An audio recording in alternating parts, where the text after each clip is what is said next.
Hi, it's Pastor Arroyo from New Life. I just wanted to give you a quick Friday devotional, and I want to title it, There's Beauty in Brokenness. You see, when something is broken, it's usually something we throw in the trash, or we throw away, or we give it away, or we don't want it. Something that's broken is something that we genuinely don't desire to have. It's broken, go out and buy another one, throw that one out, get another one. But the truth is that some of the most beautiful things in the world are made out of broken pieces. If you look at a mosaic piece of artwork and you see these wonderful, huge, like art pieces of art that they do, there's a lot of them in Europe. There's a lot of them. You see stained glass windows and these other different pieces. These mosaics that people make in tile and all kinds of stuff. It actually starts with a normal square piece of tile, or whatever the shape they make it, and they break it with a hammer just to reassemble it in a different way. And I always thought that's so interesting that those pieces that were broken, intentionally or unintentionally, sometimes they drop, they break, someone decides to make the best out of it. They take those same pieces and they assemble them into something much, much grander of an idea, and a much grander piece of art than they would have been on their own. You see, a little piece of something that's broken really isn't that impressive. It's not that special. But when you combine it with everything else and the artist puts it together and he's able to see this piece plus this piece and this piece interacts with this piece like this, and they come together to make this part of the picture, and that part of the picture with this part of the picture makes the whole thing, it adds up to something so amazing. And for me, that speaks more about the artist than the person. You see, I, as a person, am nobody. I'm nobody special. That's the truth. I'm not anybody of fame or reputation that the artist would say, I need that piece right there. But somehow, he still treats me like I'm the most important person in the world. He still makes me feel like he needs me. He says, you know what, Jordan, I need you, because I have a spot right here that you would be perfect in. You see, it speaks so much more about the artist than it does about the piece of art.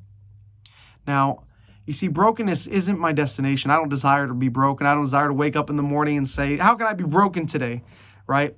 But brokenness is the process that I have to go through to become who and what I need to become. You see, brokenness is something that we unfortunately all will go through at some point in our life, but it's just a process.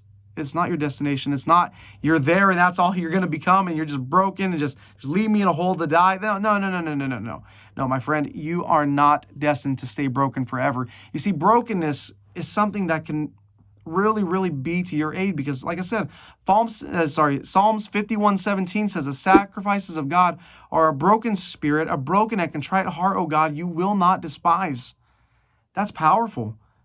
You see, if I were to have something broken like this is a sharp, and I dropped a piece of glass, and I had it here, and I began to look at it. If I looked at this, if you looked at this, most people would say, throw that thing in the trash before it cuts you. Now, what I realized is that broken things have the ability to hurt people. See, you can see these sharp edges, they point up and stuff, and you notice I'm careful which end I'm holding it at. You see, when we're broken, sometimes we lash out at others who are trying to help us and pick us up off the ground. And, well, sometimes we end up hurting the people who try to help us. And for me, that's so powerful because the truth is, you know what? If people are just trying to help us and not to throw us in the trash, but they're trying to pick us up so that way they can get us to the master so he can make something out of our mess and our brokenness, we got to be careful not to hurt the people that are trying to just pick us up. You see, when something has been broken, it can be put back together. Now, if I was going to put this back together, it would not be very pretty. I'd probably use some super glue, some chewing gum, Snickers, and some cottage cheese to put this all back together. I have no idea what I'd use to do this. I'm not that person. I don't know how to use glass. I don't know how to fix glass. But I do know that there's something very, very cool that the Japanese culture does. And what they do is they say, hey, you know what? There's something broken. Let's add some gold to it. And they line the different cracks and the different little pieces of it with gold, and they melt it down, and they put another piece there. When it melts, it actually makes a stronger bond than it before. That area that was once weak has now become the strongest point in that. They regard that as actually a symbol of respect because now it's worth more. Now there's something invested in. There's gold in it. There's something worth money inside of this, and it has a story to tell. You see, I love that perspective from the Japanese culture, because the truth is that when something like this might be able to be destroyed, it might just be nothing on its own. When you put it back together, it can become something more, and you can actually have new life out of something that was once broken. And that's the truth. A little commercial for the new life right here. Now, the truth is that you don't have to stay in your brokenness. People are definitely willing to help. I'm willing to help.